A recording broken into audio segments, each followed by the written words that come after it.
СДР, АСОВ, ПЛС. Добро вечер, драги мои. Како сте ви вечерва? Убави? Паметно од ваша страна да ви кажам право. Јас не мора да ви повторувам дека сум најубав, тоа веќе си го знаете, па дај да започнеме со нашата работа. Како што веројатно и самите знаете, пуштен од притвор и оставен да се брани од слобода е најголемиот наркобос и кралот на подземјето Душко Илиевски. Јас веќе ги скрив моите деца за случајно да не им даде да дуваат, а ве советувам и вие да го направите истото. А еве што се случуваше ден пред да го ослободат. Пратениците Јани Макрадули и Весна Бендевска се уште двајца локални активисти на СДСМ од Битола, кои седеа во првиот ред непосредно до Груевски, веднаш откако премиерот излезе на бина и го започна своето обраќање, тие ги извадија своите кошули, а под нив носеа мајци со ликот на битолскиот фармер и со слогани "Правда за Душко" и "Уапсете ме, и јас сум Душко". Со тоа привлекува големо внимание кај присутните и кај медиумите.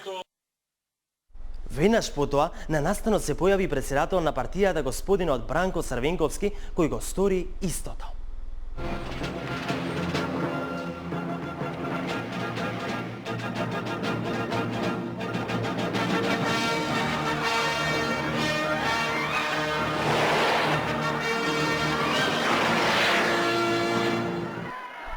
И види го бе ти овој Бранко, не сум знал дека може да лета.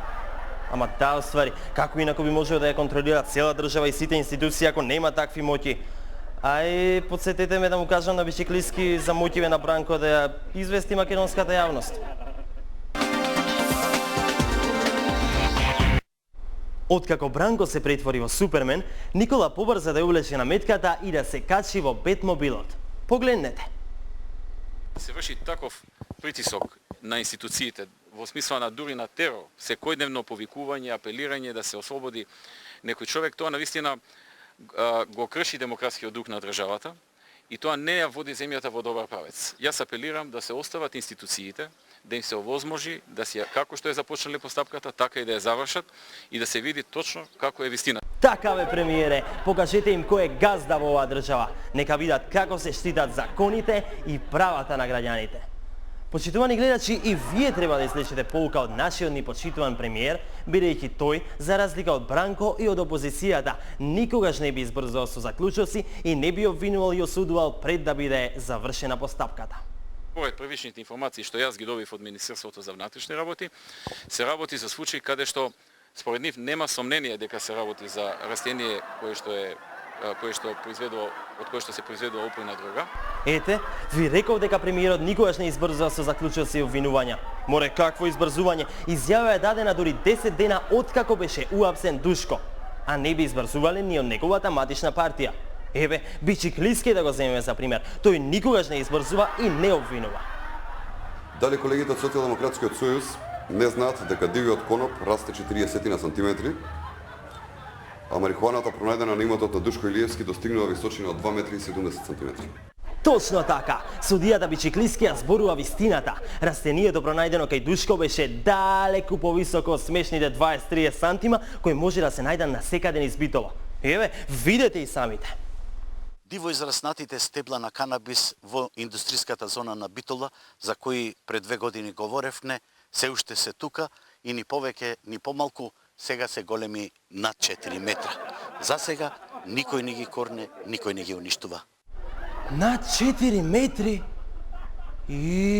Па тоа е многу, бе. Како сме така, бе, кој му дозволил толку многу да расте, бе, ало? Уствари, шо бе многу? Бiciklistки рече 2 метри и 70 сантиметри. Ова е повисоко од тоа. Тра-ла-ла-ла-ла, не се важи, не се важи.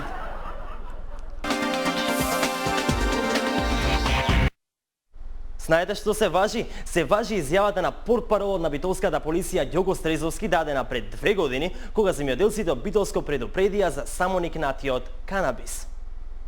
Штом имаме оперативни сознанија дека ова растение го има на подрачјето на Битола, во тој случај должни сме да го известиме Министерството за земјоделство, шумарство и водостопенство, односно подрачната единица во Битола, кои што се надлежни за уништување на овие растенија. Слушнавте добро? Епа супер, веројатно ќе ви биде ептен мило кога ќе ви кажам дека битолските полицајци ги известиле луѓето во Министерството за земјоделство и проблемот е веќе решен, канабисот е уништен, а судбината на нашите деца сигурна. Ресорниот министер, кој денеска беше во обиколка на жетварите, рече дека досега никој од нив нема побарано да се уништи канабисот во Битолско, а ако тоа биде побарано, надлежните служби ќе стапат во акција. Надлежните институции треба да достават барања до Министерството за земјоделство, шумарство и водостопанство.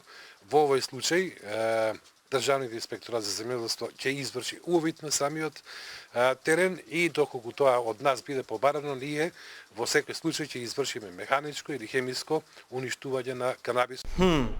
Како бе така бе? Па Ѓоко, битолска полиција уште пред 2 години ја даде ова изјава. Немојте да ми кажете дека ништо не сториле во меѓувреме. Уствари, да бе, тие им кажале, ама овие од Министерството ништо не направиле. Лажат бе, лаже бе министерот Димовски.